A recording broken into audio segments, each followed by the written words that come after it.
This is Frontline on Air. Major stories on the go.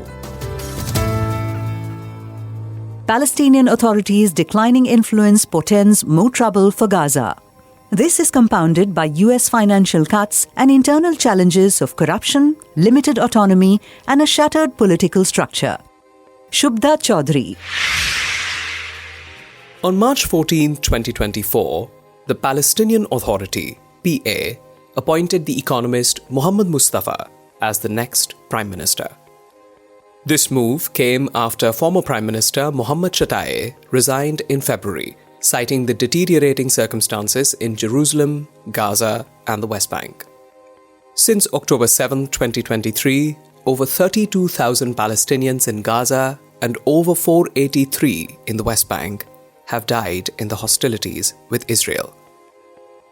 On March 28th, Mahmoud Abbas, the 88-year-old president of the PA, who has ruled for 20 years, issued a presidential decree appointing a new temporary cabinet. Incidentally, the PA's presidential election was due to be held on July 31st, 2021, but Abbas postponed it indefinitely, citing Israel's refusal to permit the inclusion of East Jerusalem. Hamas denounced the establishment of the new administration, calling it invalid. Rather, it is pushing for the formation of a power-sharing administration involving all Palestinian factions, including Abbas's party Fatah, ahead of national elections. Meanwhile, Fatah said on April 3rd that the Hamas leadership had become subservient to Iran, which was interfering in Arab issues. Israel too rejected the new cabinet, saying it will maintain open-ended security control over Gaza after the conflict ends.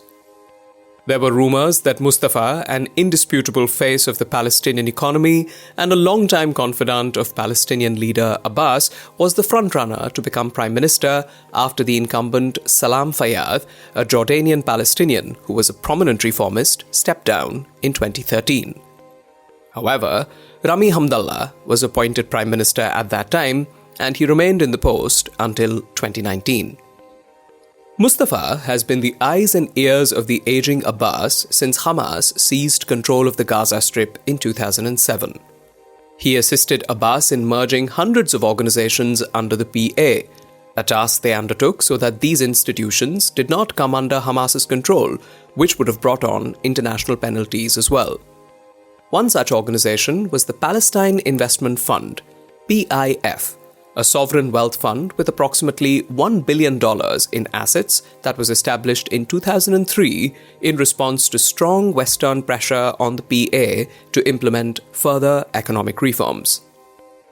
Abbas appointed Mustafa as the general manager of the PIF in 2007 and within years made him CEO and chairman of the board of directors.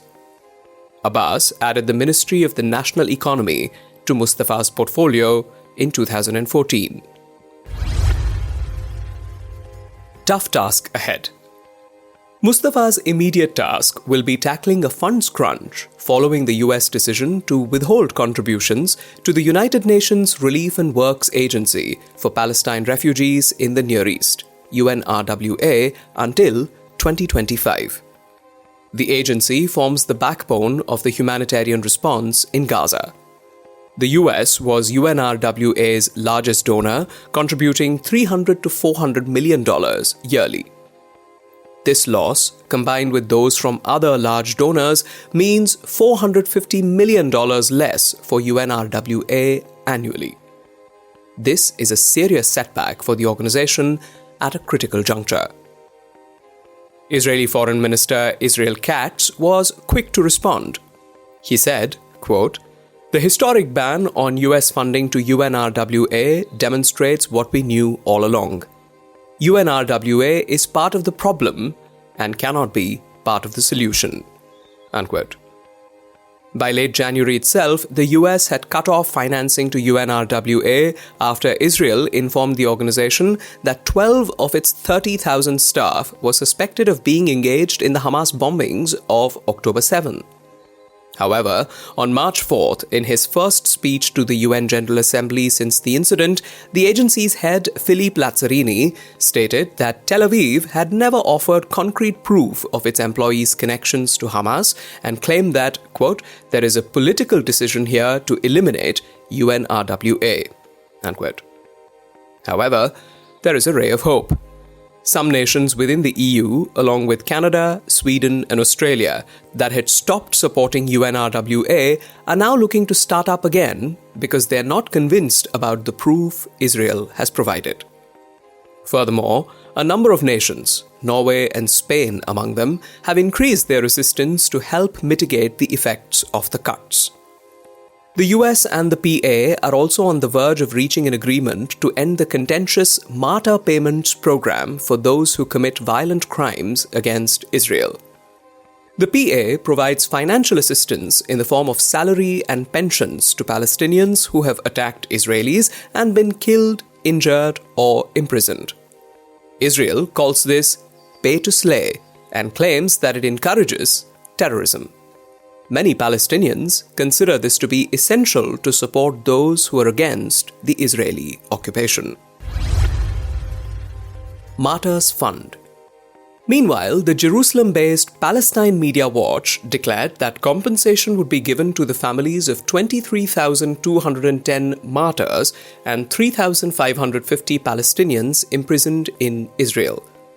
According to sources, among the martyrs named in Al-Hayat Al-Jadida, the official PA daily newspaper, were those killed in the Israeli attack on the Al-Aqsa Martyrs Hospital in Gaza.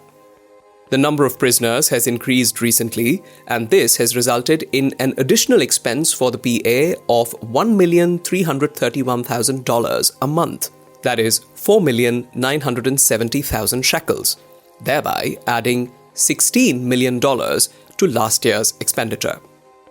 The Martyrs Fund, which provides monthly stipends to Palestinians doing time in Israeli prisons and their families, or to the families of those slain during confrontations against Israelis, is required by Palestinian legislation to receive 7% of the organization's annual budget.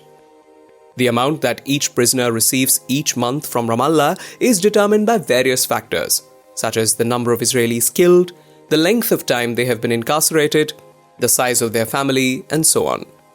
However, this issue became contentious after a US national, Taylor Force, 28, was killed by a Palestinian during his March 2016 rampage through Jaffa, when the then US Vice President Joe Biden was meeting former Israeli President Shimon Peres in Tel Aviv. As a result, the US Congress, under the Donald Trump administration, enacted the Taylor Force Act, which withheld money from the PA until it stopped paying stipends to families of its martyrs and Palestinians in Israeli prisons. The PA has faced criticism over its new cabinet. Kenneth Roth, former executive director at Human Rights Watch, said, quote, President Mahmoud Abbas tries to legitimize his reign by shuffling ministers, but that won't make any difference so long as he clings to power and represses dissent. By reshuffling his cabinet yet again, Mahmoud Abbas, widely unpopular among Palestinians, continues to reject international demands to make the authority more technocratic and less corrupt. Unquote. Soon after the announcement of the new cabinet, armed groups affiliated with Islamic Jihad and Hamas opened fire on the PA's headquarters in Tulkarm, said Ihab Hassan, a Palestinian human rights activist. A civil war between the PA and the Palestinian Islamic Jihad in Tulkarm and the rest of the West Bank is slowly erupting, especially after the PA's failed attempt to abduct a leader of the Saraya al-Quds Tulkarm Brigade on March 30th. Ali Abu Nima, director of the Electronic Intifada website, stated recently, quote, the genocidal Zionist enemy is now floating plans to use quote-unquote humanitarian efforts to sneak the Palestinian Authority traitor regime back into Gaza to rule the rubble on behalf of the Zionists and Americans. Unquote. Raja Khalidi, a development economist in Ramallah, called the PA too dysfunctional to be revived. He wrote, quote, instead of preparing the PA to govern in Gaza, the Palestinian people should establish a new political entity, a provisional government of the State of Palestine." Unquote. Prime Minister Mustafa does not have access to Hamas or Fatah for negotiation and reconciliation, so it is unclear how the new cabinet will be able to prove its legitimacy. Mistrust of the PA has also increased as a result of a poorly drafted social security bill, the breakup of the government, and widespread nepotism. Notably, the PA, which employs 45% of its labour force for security-related services, has essentially become a subcontractor tasked with defending the occupiers' interests via security synchronization. Consequently, it finds itself entangled between the non-compromising paths of national emancipation and state formation. The case of Palestinian anti-corruption campaigner Nizar Banat, who was tortured to death by the PA's security forces in June 2021, serves as an illustration of the political and procedural corruption within the PA. For Palestinians, it was a significant turning point, exposing the authorities' cooperation with the Israeli occupation and the increasingly harsh measures that Abbas is prepared to use in order to quell opposition against him. Also, there is a growing awareness among Palestinians that Abbas's authority is coming to an end. That brings with it the fear of what next after Abbas's exit. The stability and survival of the new government would probably depend on the acceptance and backing of a number of Arab governments and the international community. This essentially implies that Palestinian decision-making will remain vulnerable to outside demands, decrees, and political extortion, making it impossible to escape the existing deadlock and advance towards the aspirational national objectives shared by all. Imad Musa, a researcher and writer who specializes in the politics and political psychology of Palestine-Israel, stated, quote, "The final say in making or breaking the new government, as always, will be in Tel Aviv."